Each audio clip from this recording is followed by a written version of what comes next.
जय श्री कृष्णा। राधे राधे दोस्तों, स्वागत है आज फिर से एक नई वीडियो में।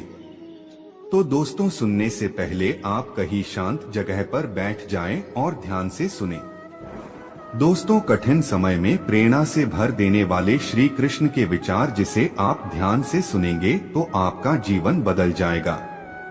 तो चलिए बिना देरी किए हुए शुरू किया जाए। जीवन एक मेला है जिसमें सुख दुख के झमेले लगे रहते हैं। हर व्यक्ति के जीवन में एक ऐसा कठिन समय भी आता जब व्यक्ति निराश हो जाता है। ऐसे समय पर यदि धैर्य से काम लिया जाए और खुद को प्रेरित करके रखा जाए तो सफलता भी आपकी दहलीज पर दस्तक देती है। भगवान श्री कृष्ण ने श्रीमद् भागवत गीता जी के निर्मल ज्ञान प्रकाश से पार्थ की परेशानियों का तमस मिटाया था। Difficult time inspirational Krishna quotes in Hindi के माध्यम से आप कठिन समय में प्रेरणा से भर देने वाले श्री कृष्ण के विचारों को सुन पाएंगे, जो अपने कर्म के फल के प्रति आसक्ति को नहीं छोड़ सकते। वे मार्ग से कोसों दूर हैं। अपनी इच्छा की शक्ति से अपने आप को नया आकार दें। अपने आप को कभी भी स्वेच्छा से नीचा न होने दें। इच्छा ही आत्मा की एकमात्र मित्र है और इच्छा ही आत्मा की एकमात्र शत्रु है। जिन्होंने खुद को जीत लिया है उनके लिए इच्छा एक मित्र है, लेकिन यह उन लोगों का दुश्मन है जिन्होंने अपने भीतर आत्मा को नहीं पाया है। सर्वोच्च वास्तविकता उन लोगों की चेतना में प्रकट होती है जिन्होंने खुद को जीत लिया है। शांत मन में ध्यान की गहराइयों में आत्मा स्वयं को प्रकट करती है। स्वयं के माध्यम से स्वयं को देखकर एक आकांक्षी पूर्णता के आनंद और शांति को जानता है। कोई भी जो अच्छा काम करता है उसका कभी भी बुरा अंत नहीं होगा, न तो यहाँ और न ही आने वाले युग में। गंभीर तपस्या और ज्ञान मार्ग से ध्यान श्रेष्ठ है। मुझ पर अपना मन लगाकर योग के अभ्यास से स्वयं को अनुशासित करो। मैं उन लोगों के लिए हमेशा मौजूद हूं जिन्होंने मुझे हर प्राणी में महसूस किया है। व्यक्ति जो चाहे बन सकता है यदि वह विश्वास के साथ इच्छित वस्तु पर लगातार चिंतन करे। मन बहुत चंचल है जो इंसान के दिल में उथल पुथल कर देता है। जैसे वे मेरे पास आते हैं वैसे ही मैं उन्हें ग्रहण करता हूँ। सभी पथ पार्थ मानव को मेरी ओर ले आते हैं। इंद्रियों से मिलने वाला सुख पहले तो अमृत जैसा लगता है, लेकिन अंत में यह विष के समान कड़वा होता है।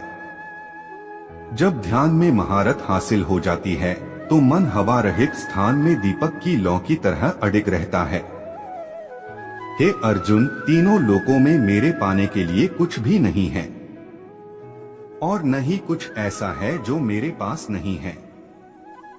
मैं अभिनय करना जारी रखता हूँ, लेकिन मैं अपनी किसी जरूरत से प्रेरित नहीं हूँ। कर्म मुझ पर इसलिए नहीं टिकते क्योंकि मैं उनके परिणामों से जुड़ा नहीं हूँ। जो लोग इसे समझते हैं और इसका अभ्यास करते हैं वे स्वतंत्रता में रहते हैं। ज्ञान की भेंट किसी भी भौतिक भेंट से बेहतर है क्योंकि सब कामों का लक्ष्य आत्मिक बुद्धि है।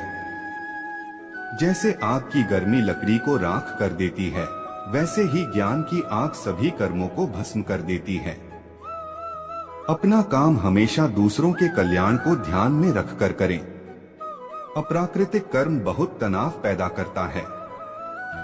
हर व्यक्ति का विश्वास उसकी प्रकृति के अनुसार होता है। मैं उन्हें ज्ञान देता हूँ जो सदा मुझसे जुड़े रहते हैं और जो मुझसे प्रेम करते हैं। मेरी कृपा से कोई सभी कर्तव्यों का निर्वाह करते हुए भी बस मेरी शरण में आकर अनंत अविनाशी निवास को प्राप्त करता है। बुद्धिमान व्यक्ति का मुख सुख में आनंद नहीं लेता। जो कार्य में निष्क्रियता और निष्क्रियता में कार्य देखता है वह एक बुद्धिमान व्यक्ति है। मैं धरती की मधुर सुगंध हूँ, मैं अग्नि की ऊष्मा हूँ, मैं ही सभी जीवित प्राणियों का जीवन भी और मैं ही सन्यासियों का आत्मसंयम हूँ। तुम उसके लिए शोक करते हो जो शोक करने के योग्य नहीं है और फिर भी ज्ञान की बातें करते हो। बुद्धिमान व्यक्ति ना जीवित और ना ही मृत व्यक्ति के लिए शोक करते हैं। बुद्धिमान व्यक्ति को समाज कल्याण के लिए बिना आसक्ति के काम करना चाहिए। कर्म मुझे बांधता नहीं, क्योंकि मुझे कर्म के प्रतिफल की कोई इच्छा नहीं। कर्म योग वास्तव में एक परम रहस्य है। कर्म उसे नहीं बांधता जिसने काम का त्याग कर दिया है। अपने अनिवार्य कार्य करो, क्योंकि वास्तव में कार्य करना निष्क्रियता से बेहतर है। आत्मज्ञान की तलवार से काटकर अपने हृदय से अज्ञान के संदेह को अलग करके अनुशासित बनो। मनुष्य अपने विश्वास से निर्मित होता है। जैसा वो विश्वास करता है वैसा वो बन जाता है। इस जीवन में मनुष्य न तो कुछ खोता है और न ही कुछ व्यर्थ होता है। मन अशांत है और उसे नियंत्रित करना कठिन है, लेकिन अभ्यास से इसे वश में किया जा सकता है। केवल मन ही किसी का मित्र और शत्रु होता है। व्यक्ति या जीव का कर्म ही उसके भाग्य का निर्माण करता है। जब मानव अपने कार्य में आनंद खोज लेता है, तब वह पूर्णता प्राप्त कर लेता है। नरक के 3 द्वार वासना, क्रोध और लालच हैं। क्रोध से भ्रम पैदा होता है, भ्रम से बुद्धि व्यग्र होती है, जब बुद्धि व्यग्र होती है तब तर्क नष्ट हो जाता है। जब तर्क नष्ट होता है तब व्यक्ति का पतन हो जाता है।